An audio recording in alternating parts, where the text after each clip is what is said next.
lengths to take in the world's most famous view.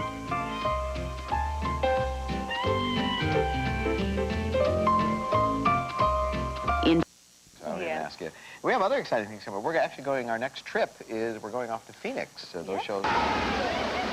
Running the river through the Grand Canyon is not only a whitewater adventure, it's also a real-world journey back through time. Can you still breathe? Yes! The trip begins here at Lee's Ferry, Arizona. We'll travel down the river for a week in the company of some veteran canyon geologists. This group is from the Kansas Geological Survey, and their director is Lee Gerhard. You all have shirts and hats coming. Tom's got them. Good job, Otis. Thank you. Looking good. It's hard to do under pressure. Pushing off in this boat are members of the Geological Society of America, a professional organization for geologists. For these river runners, a trip through the canyon is the ultimate busman's holiday, a chance to relax while exploring the best geological display in the world. They'll travel 280 miles downstream, measuring their distance from here at Lee's Ferry, mile 0 on the canyon's map. The Colorado River begins high in the Rocky Mountains and gathers force from the Green River and the San Juan as it flows southwest. Then it slices through the Grand Canyon, located in the northeast corner of Arizona. In Nevada, the river turns south, finally emptying into the Gulf of California.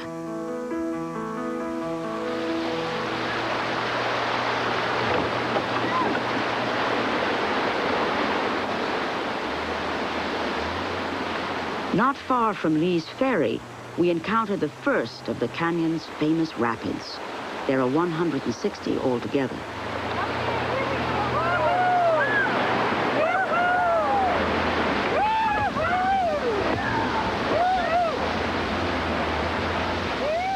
It's a roller coaster ride, and a good soaking is part of the experience. But with canyon temperatures in the high 80s, no one seems to mind a little cooling off.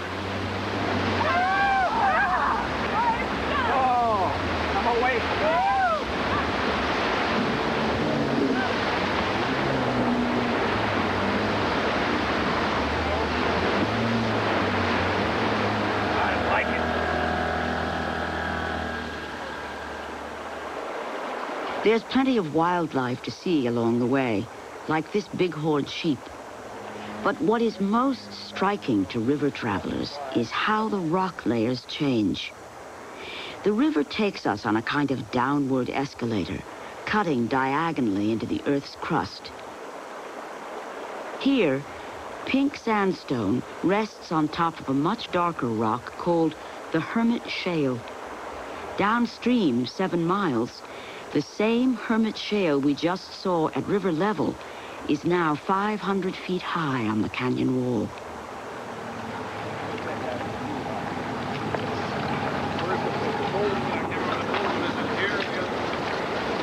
The first hike will be up to North Canyon, one of the many beautiful side canyons within the Grand Canyon.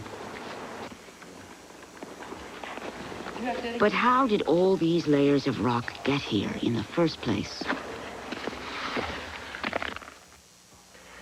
Well, one of the remarkable things about the Grand Canyon is this great sequence of layered rocks, which the visitor sees from the rim, typically, and which are made of sand and pebbles, such as these, that are laid down, brought in by water or by wind, deposited, and then consolidated by pressure from overlying rocks, such as those. And the result of this is a sandstone that looks pretty much like this. This is a good example of a sandstone. Or you can also have marine organisms whose little skeletons accumulate with time and are also made into hard rock by time and pressure. These unimpressive bits are compressed into what are called sedimentary rocks, the main building blocks of the Grand Canyon. The The particles are carried by wind or water until they arrive at a stable place where they can settle out. Over time, they're covered by more layers of sediment until finally, the buried layers harden into rock. Each rock, by the type of particles it contains, tells the story of its own origin. Sand becomes sandstone. The skeletons of sea animals become limestone. Mud becomes shale. The best place to see the canyon's entire collection of rock layers is up at the rim. These walls tell tales of many lost worlds, ancient seas, deserts, and even volcanoes, once in this very spot long before the canyon formed. The Grand Canyon is like a book of geology. The individual layers of sedimentary rock are the pages in this book, and the pages are arranged in chapters that can be traced for hundreds of miles along the canyon walls. At the top of the distant rim, you can see the Kaibab Formation, and that records the deposits laid down at the bottom of a shallow sea. And below, you can see a white band, which is the Coconino Formation, which is composed of fossil sand dunes that were laid down beneath a desert before the sea came in.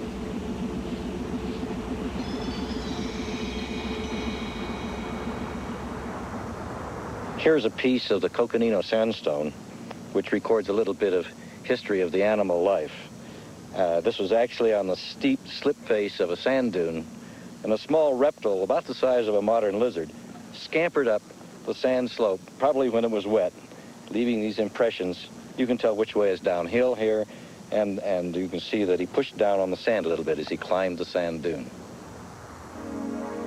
These layers at the rim, which turned to rock just before the age of dinosaurs, are the canyon's youngest formations. There are 21 distinct layers of rock here, each one representing a package of about 30 million years of time gone by. As we cast our gaze down the canyon walls, we're looking at older and older rocks. In the deepest part of the canyon, the rocks are 1.7 billion years old, a third as old as the Earth itself.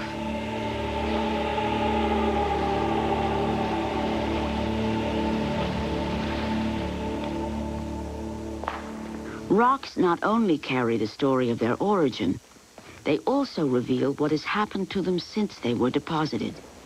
This valley in North Canyon was once solid rock, weighed down by enormous pressure from the layers above. When a stream cut this side canyon, releasing the pressure, the rock took on a new shape. These interesting features that we see in this massive sandstone, these curved plains that then form this lovely U-shaped valley, are the result of the sandstone being subjected to a great deal of pressure from the overlying column of rocks, and then this pressure being released by the carving of the canyon, so that the sandstone expands towards the free surface and cracks and forms these joints.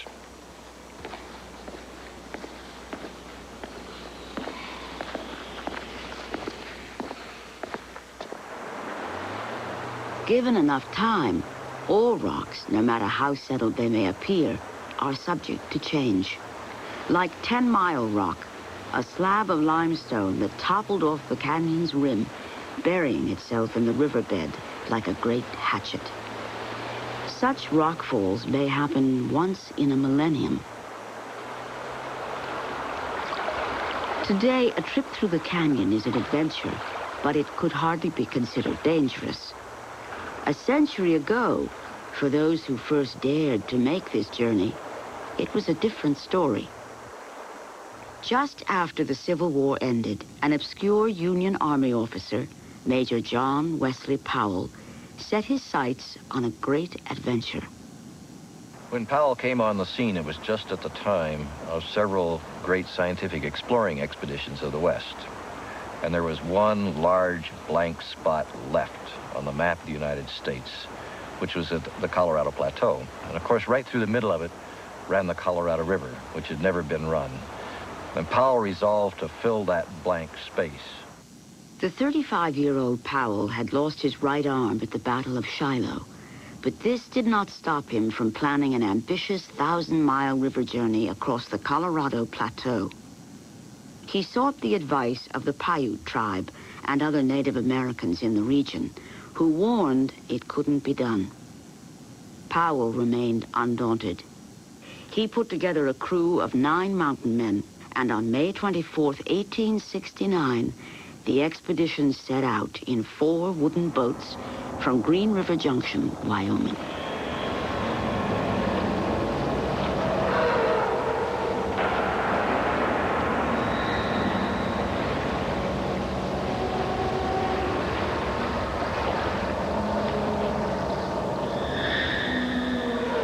On June 9th, one boat split to pieces at Disaster Falls, and much of the team's food, clothing, and scientific instruments were lost.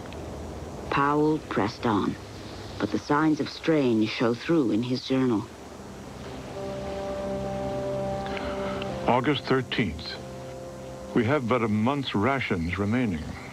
The flour has been resifted, the spoiled bacon has been dried, and the worst of it boiled. The sugar has all melted and gone on its way down the river. We have an unknown distance yet to run, an unknown river to explore. What falls there are, we know not. What rocks beset the channel, we know not. The men talk as cheerfully as ever, but to me the cheer is somber, and the jests are ghastly. The river turns sharply to the east and seems enclosed by a wall set with 1,000,000 brilliant gems. We find fountains bursting from the rock high overhead, and the spray in the sunshine forms the gems which bedeck the wall. This is Basie's Paradise. It's a garden spot in the canyon. It's where John Wesley Powell first found the freshwater springs coming in that allowed him to have water without silt in it. The site of green after almost a desert-like traverse down the canyon to this point.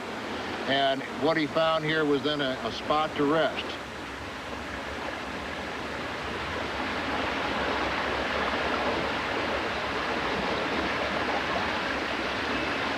And he could rest and look out across the canyon to the limestones that were deposited in a vast ocean. The bands in the rocks that we can see, dark and light, represent rises and falls of sea level. The dark beds are probably very muddy. The light beds are probably skeletal sand that is made up of the remains of marine organisms that have been wave washed and otherwise broken and then cemented into rock.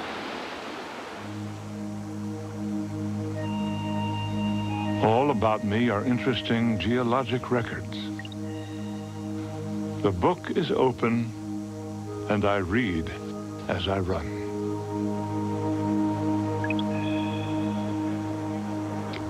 More than a mere adventurer, Powell was a man of restless intellectual energy. He had taught himself geology, and now set out to explain how the Grand Canyon had formed. Geologists today are amazed at how close he came to getting it right without the help of sophisticated instruments. When Powell came through the canyon, he recognized one of the puzzles about how the river got across there and how it cut the Great Canyon, and he interpreted it to have started at the top and cut down as the land rose against it. Sort of the analogy of cutting a cake with a knife by holding the knife still and raising the cake against the knife. We now know that the history is not that simple, but it's partly correct. So he had the right idea, even though the dates and the timing were not entirely correct as he understood them.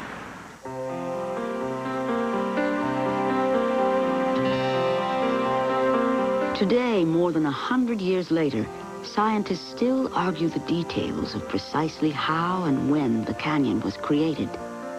The mystery may never be completely solved because the river, like a master criminal, carried off the clues as it carved the canyon. Many geologists now think it happened something like this. All of the Earth's oceans and continents ride upon enormous pieces of the Earth's crust called plates, which fit together like a restless jigsaw puzzle, jostling each other at the edges. 80 million years ago, two of these plates collided at North America's west coast. The Pacific plate slid under the North American plate, creating the Rocky Mountains, and ultimately forcing the uplift of the whole Colorado Plateau.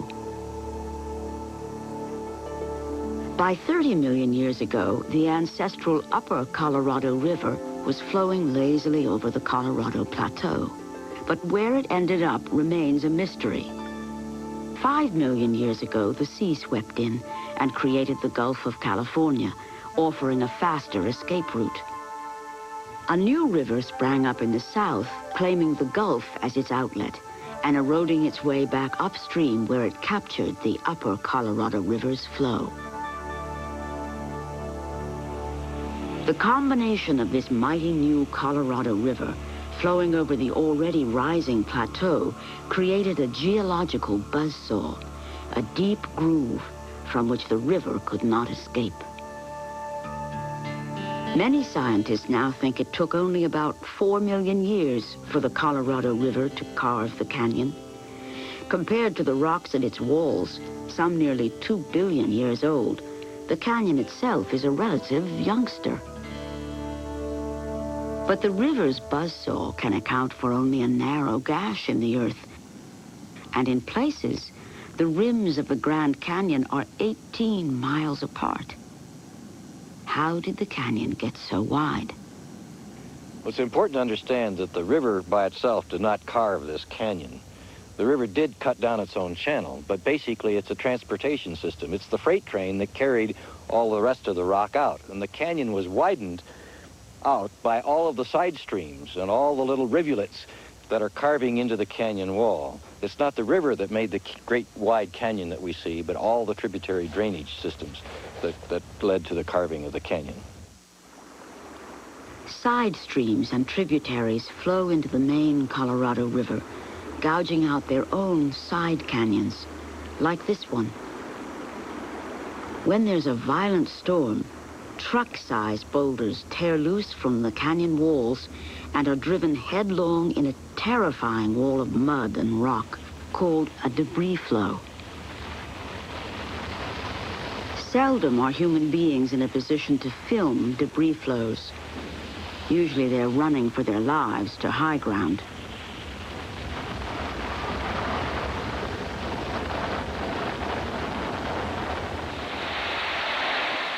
This rare footage of a debris flow sweeping through a dry valley was also shot by scientists in China in 1990. Traveling 20 miles per hour, the flow packs the power of a river of liquid concrete.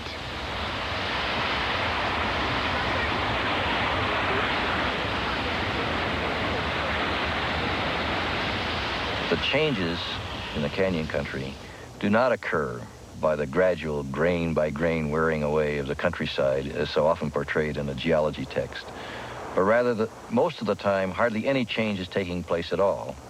And then when it does occur, it occurs as a sequence of major catastrophes, local catastrophes, which occur with a frequency of about once every 1,000 years.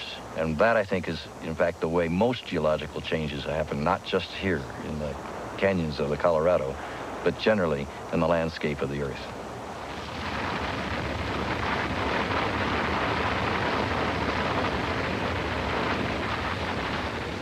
Here in the canyon, such debris flows rip out of side canyons, like this one, finally emptying into the main stem of the Colorado.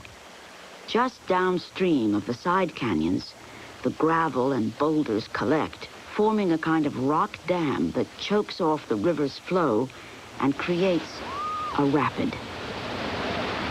The challenge for river runners here is that the Colorado drops 2,100 feet as it travels through the canyon, and half of that drop happens at the rapids.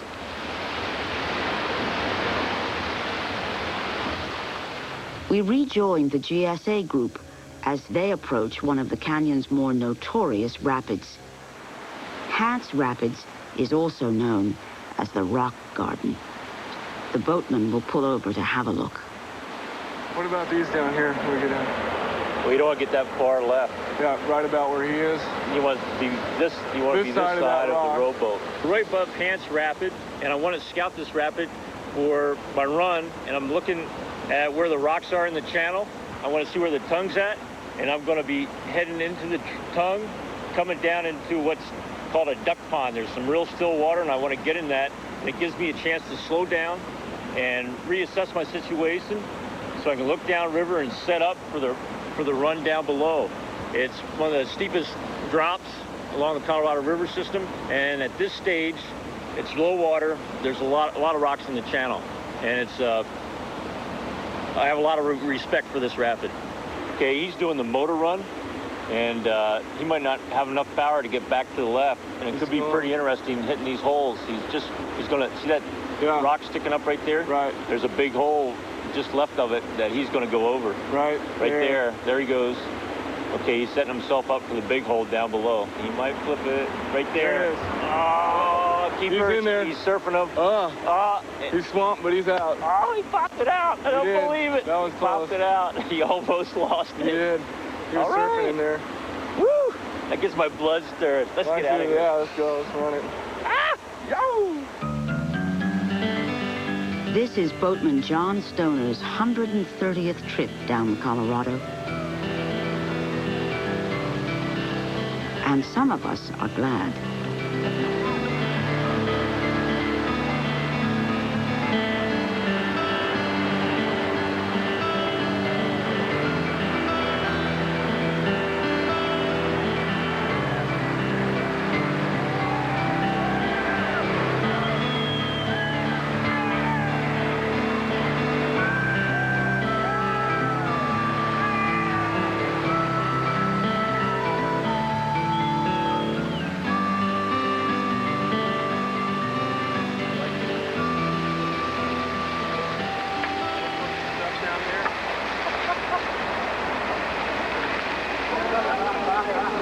What a great day, huh?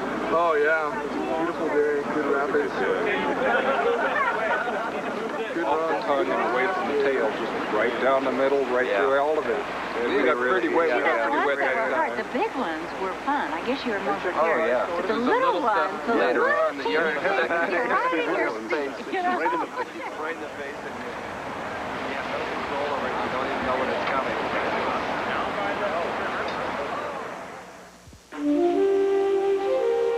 Next morning, rounding the bend at mile 31, we come to Stanton's Cave, first described in 1889 by explorer Robert Stanton. Here, archaeologists have collected the oldest human artifacts yet discovered in the Grand Canyon. Small animal figures fashioned out of willow twigs 4,000 years ago by people known as the desert culture. It's thought these figures may have been used during religious ceremonies to pray for a good hunt. Later inhabitants of the canyon were the legendary Anasazi people, ancestors of modern Pueblo peoples like the Hopi. Here in the fertile Nankoweap Delta, Anasazi farmers grew squash and maize, storing their harvests high in a cliffside granary, safe from rodents and thieves. Spanish conquistadors were the first Europeans to arrive at the rim of the Grand Canyon in 1540. They gazed across the terrifying abyss and saw what appeared to be only a small stream. The party could find no way to make the steep descent to the canyon floor and turned back. Then, in 1857, an attempt was made to sail a steamboat up the Colorado River from the south. After 2 months, Lieutenant Joseph Christmas Ives gave up. Comparing the canyon to the gate of hell, he wrote, "After entering it, there is nothing to do but leave." Ours has been the first and will doubtless be the last party of whites to visit this profitless locality. It seems intended by nature that the Colorado River shall be forever unvisited and undisturbed.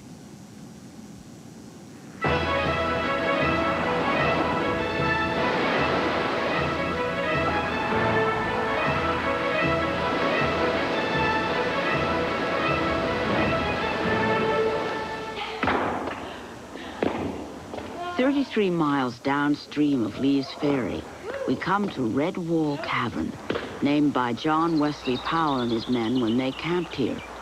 It's a vast limestone chamber carved by the river as it flowed around the bend, and its ceiling is over 100 feet high. For river runners today, Red Wall Cavern is a favorite afternoon stop.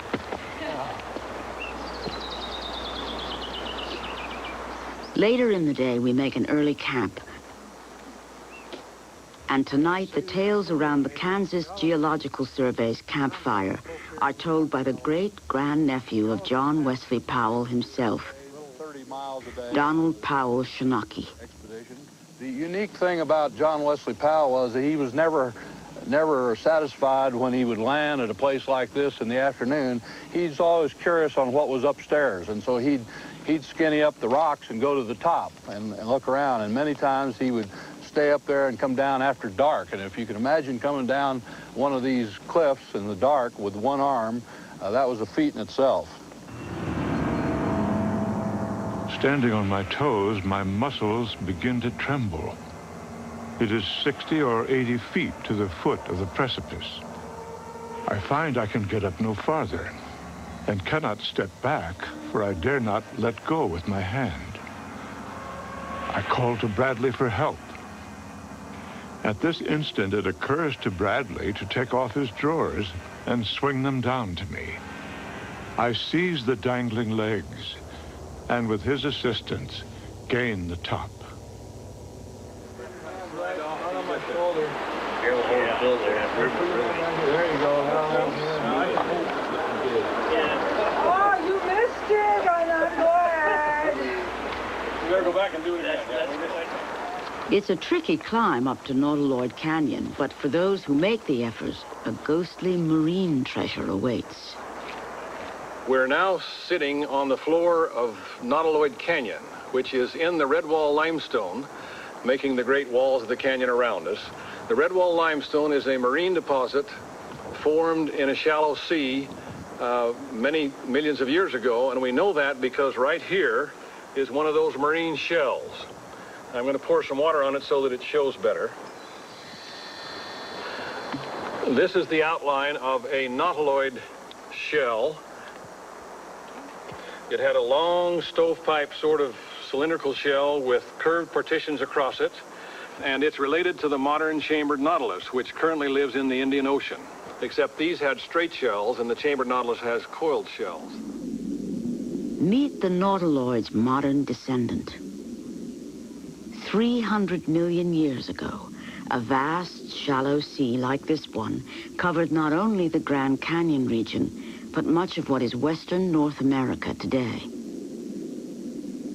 It's hard to imagine all of the things that have gone on in this place, but the Grand Canyon record tells us of mountain ranges, seas that have advanced and retreated at least 18 times across Arizona, a variety of coastal swamp conditions, desert dunes, and all of these marvelous things have happened in this place over a period of 2 billion years, and they're recorded in the Grand Canyon record. We head on downstream for lunch with members of the Kansas expedition. They're fishing for rainbow trout, a species that was introduced here in 1964. That fish has been in the river a long time. See how pink the meat is? Did you catch it? I'm not sure. Frank probably caught it. Hey. I'm up to Great job, kid. Keep them coming. marshmallow and a piece of shrimp. Hey, how about that? Nice going. Where do you want him, in the bucket? Right over, no, over here on the ground. What?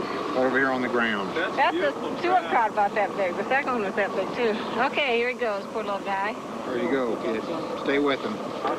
A former governor of Kansas, Mike Hayden, is among old friends on this trip. A year ago, he became Assistant Secretary of the U.S. Department of the Interior, which oversees the Grand Canyon National Park.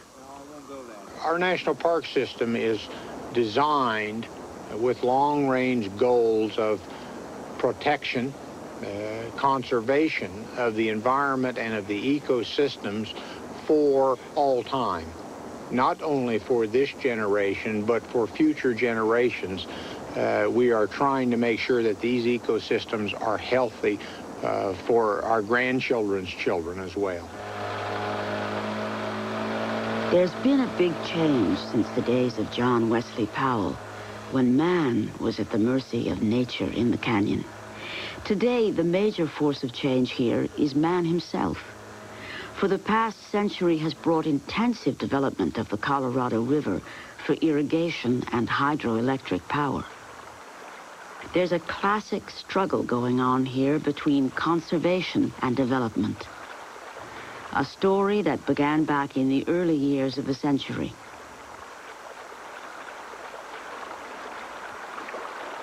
During the first 2 decades, the wild Colorado River periodically flooded towns and farmland throughout the river's lower basin, devastating places like California's fertile Imperial Valley.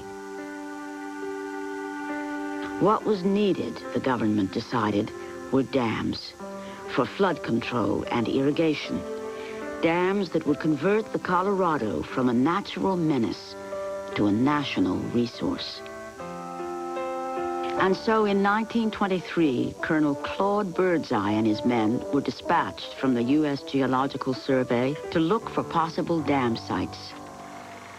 On the 1st of August, the Birdseye expedition set out from Lee's Ferry, determined to tame the Colorado River and have a good time doing it.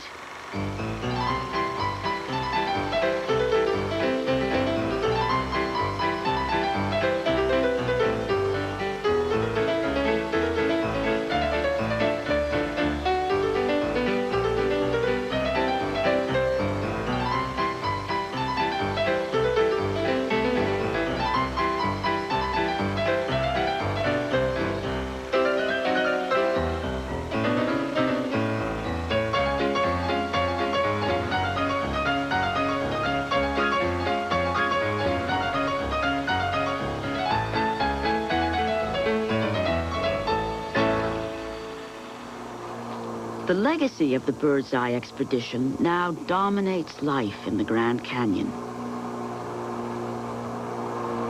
Glen Canyon Dam, built in 1964, just 15 miles above Lee's Ferry, is one of 15 dams now controlling the Colorado River system.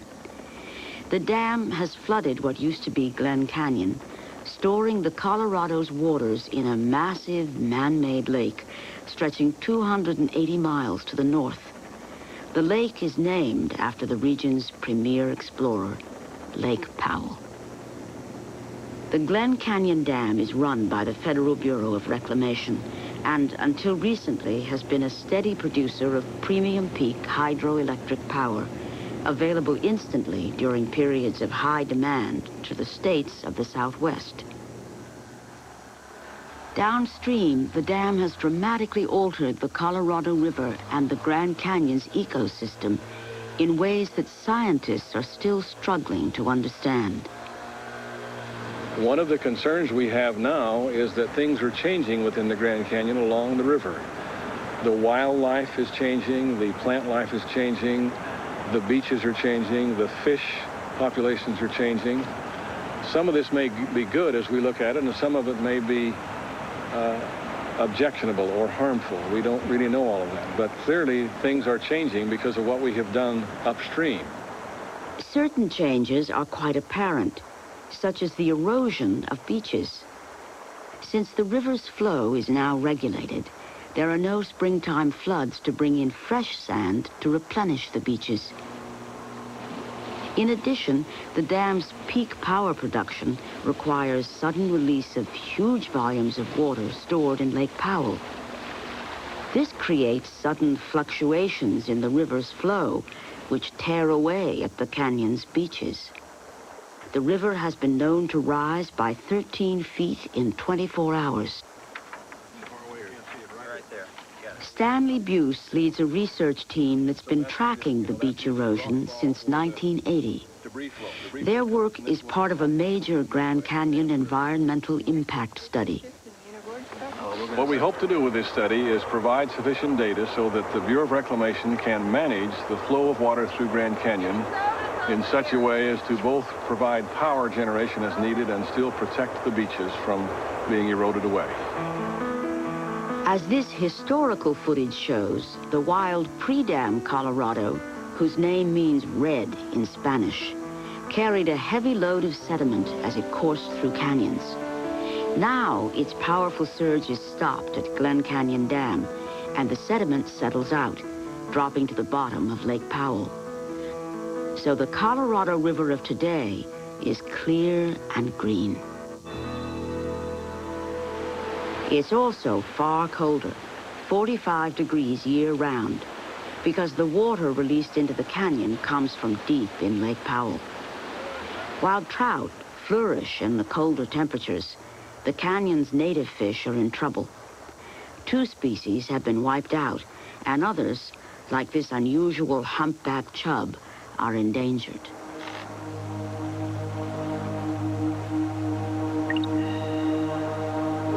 Deer have always been seen near the river, but it's unknown how they're being affected by another major change here, a dramatic increase in vegetation. Now that the dam stops the floods that used to tear away young plant life, this new, larger corridor of greenery has taken hold. The new growth supports more insects, more reptiles, and more bird life. But what the dam has created, it may one day take away. Plants are rooted in sand, and if the beaches continue to be eroded, this new vegetation may disappear with them. The environmental impact study will ultimately take into account the conclusions of 94 scientific research projects, tracking all the changes in the canyon, great and small. In November 1991, the Secretary of the Interior made an interim decision to reduce peak flows of water at the dam by 70%. A final decision is expected in 1994.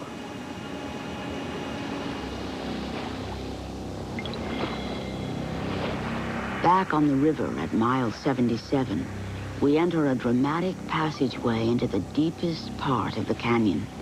Here we encounter the twisted and melted forms of the canyon's oldest rocks, the 1.7 billion-year-old Vishnu schist.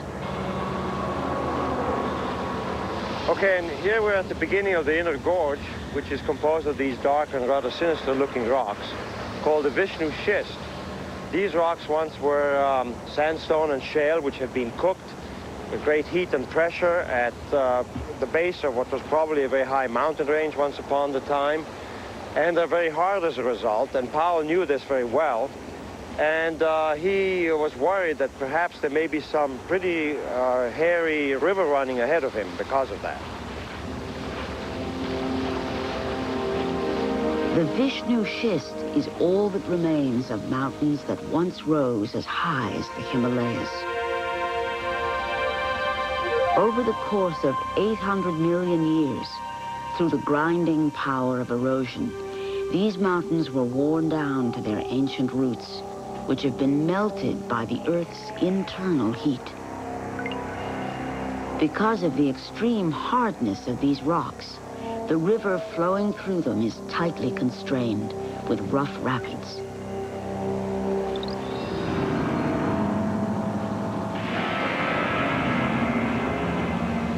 The gorge is black and narrow below, red and gray and flaring above, with crags on the walls.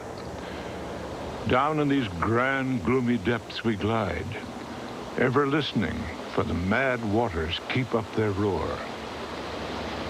The boats are entirely unmanageable.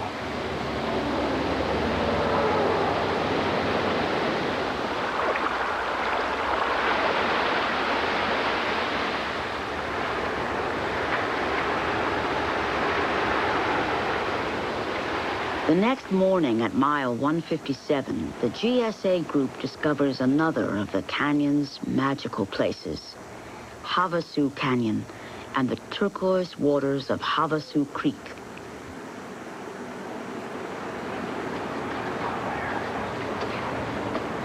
At the falls, we join a group of young hikers already plunging in.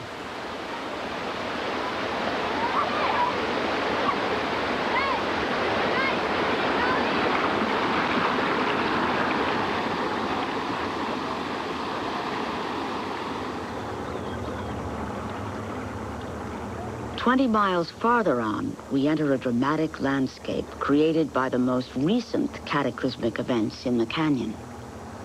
Here stands Vulcan's Anvil, a huge block of lava which was cast out of the throat of an erupting volcano 1 million years ago.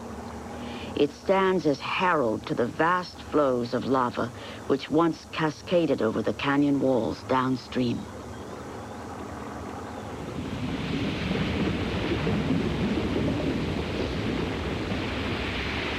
What a conflict of water and fire there must have been here. Just imagine a river of molten rock running down into a river of melted snow. What a seething and boiling of the waters.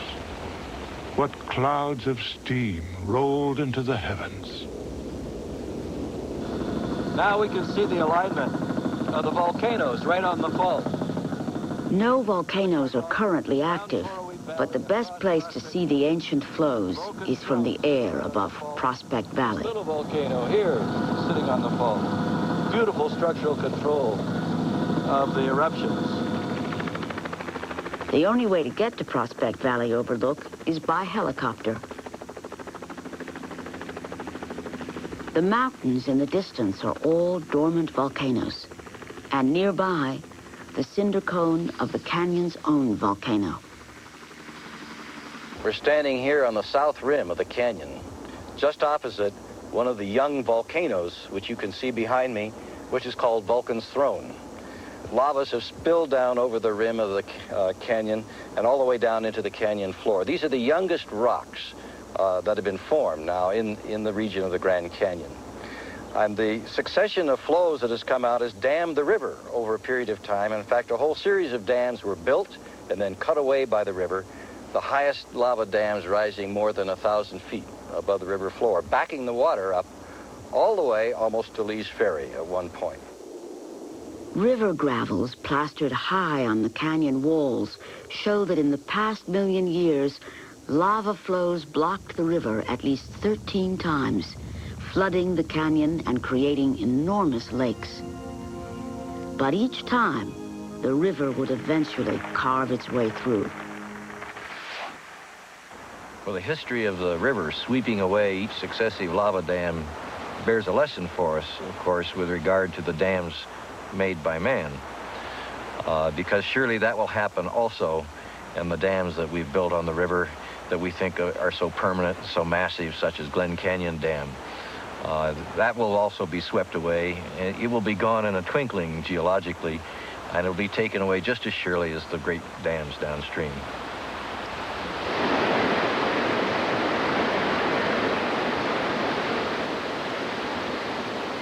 Just below Vulcan's Throne roars Lava Falls, by far the largest and most feared rapids in the canyon, a dramatic drop of 37 feet. It's famous for an especially nasty hole created by a collection of underwater boulders.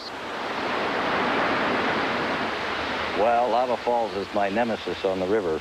That's the one spot where I actually had a problem with the boat, dropped it into a hole at the head of the rapid. Didn't look like the boat was going to come out, so I decided it'd be time to get out of the boat and went through Lava Falls on my life jacket. Of course, the boat popped right out of the hole as soon as I abandoned it, and it came through right side up. But meantime, I spent most of my time underwater. It's not a way that I'd recommend going through Lava Falls for anyone else. Now it's our turn. It only takes 13 seconds, so why does it feel like a lifetime?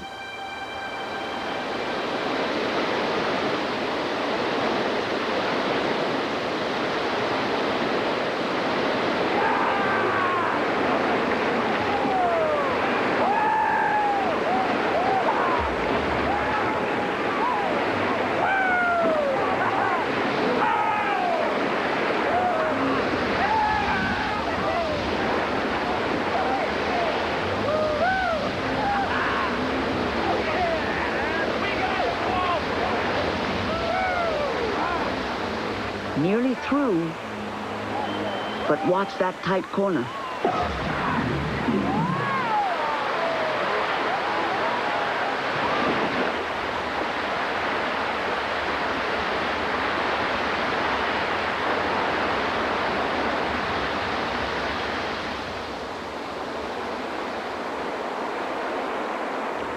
By the time John Wesley Powell and his men reached this part of the river, their rations were down to coffee and beans. Half the men had no shoes, and there were not enough blankets to go around.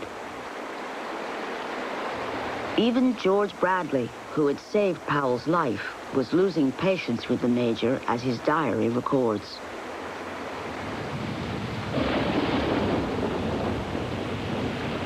Have been working like galley slaves. The Major, as usual, has chosen the worst camping ground possible. If I had a dog that would lie where my bed is made tonight, I would kill him and swear I never owned him. Impossible to keep anything dry.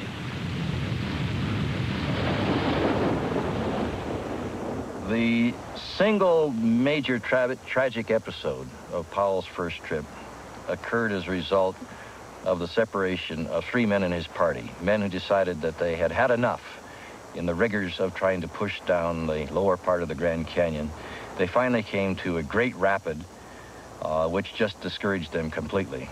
And 3 of the men, the Howland brothers and William Dunn, decided they'd rather risk their lives hiking out of the canyon and back to the Mormon settlements on the North Rim than to try to run the rapid. Powell did his best to persuade these men to go with him and not to climb out, but he was unsuccessful. For me, there is no sleep. All night long, I pace up and down, and at one time, I almost conclude to leave the river. But to say that there is a part of the canyon which I cannot explore, having nearly accomplished it, is more than I am willing to acknowledge. I determined to go on. The next day, the 3 men held to their decision and left the expedition here, at what is now called Separation Canyon. At the end of their long climb to the rim, they were mistaken for prospectors who had molested an Indian woman and were killed on the spot by tribesmen. Unaware of their companion's fate, Powell and his remaining men continued on their journey. 2 days later, the Great Walls leveled out, and they emerged safely from the Grand Canyon.